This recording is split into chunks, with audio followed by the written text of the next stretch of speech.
di mana sahabat Abu Hurairah radhiyallahu taala anhu ini adalah sahabat yang bisa dikatakan paling banyak dalam meriwayatkan hadisnya Rasulullah sallallahu alaihi wasallam.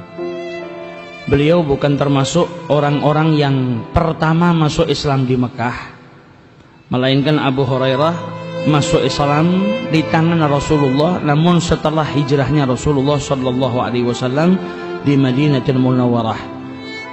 Namun ketika sampai di Madinah masuk Islam di tangannya Nabi, Abu Hurairah ini tidak rela untuk berpisah dengan Nabi sekejap pun. Jadi Abu Hurairah tidak meninggalkan Nabi kecuali Nabi masuk ke dalam rumahnya berkumpul dengan keluarganya.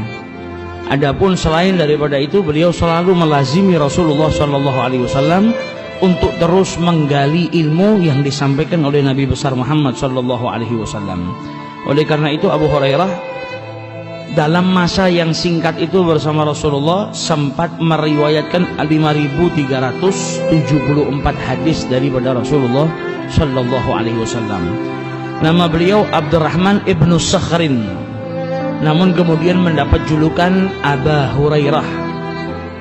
Yang menjuluki adalah Nabi sallallahu alaihi wasallam, di mana dalam sebuah riwayat dikatakan ketika Abu Hurairah ini sedang bermain-main dengan beberapa ekor kucing, kemudian beliau memberi makan dan beliau dipanggil oleh Rasul sallallahu alaihi wasallam, maka saat itu beliau mengambil beberapa anak kucing yang diletakkan di lengan bajunya. Kemudian ketika menghadap Rasulullah, maka Nabi pun bertanya, apa yang ada di lengan tanganmu itu? Maka dijawab, hir ya Rasulullah, kucing ya Rasulullah. Maka dari situ beliau akhirnya mendapatkan julukan dari Rasul sallallahu alaihi wasallam sebagai Aba Hurairah atau Aba Hirrah, karena dia banyak memberikan makan atau mengasuh daripada anak-anak kucing tersebut. Abu Hurairah dikenal sebagai salah seorang sahabat yang wara, yang ahli dalam beribadah kepada Allah Subhanahu wa taala, dan beliau ketika di masa hidupnya Rasulullah tergolong sebagai ahli suffah. Ahli suffah ini orang-orang miskin yang tinggal di emperan masjid. Mereka nggak punya rumah seperti sahabat yang lain. Rumah mereka bernaungkan alas dari tanah, kemudian naungannya hanya pepohonan yang ada di samping masjid. Jadi di zaman Rasulullah ada golongan yang disebut dengan ahli suffah karena miskin, nggak punya pakaian kecuali sehelai kain yang dia pakai. Mereka hidup dalam keadaan sangat kekurangan, tinggalnya di emperan masjid Rasulullah. Namun ahli suffah ini adalah orang-orang yang sangat dicintai oleh Rasul sallallahu alaihi wasallam.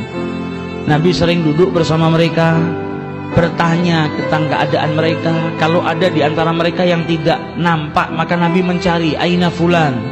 Jadi Nabi punya perhatian yang luar biasa kepada ahli suffah. Setiap pulang dari rumah, setiap pulang dari masjid atau dari manapun, ketika sampai di rumah, di situ ada makanan, maka Nabi bertanya kepada istrinya, dari mana datangnya makanan ini? Ini hadiah atau sedekah?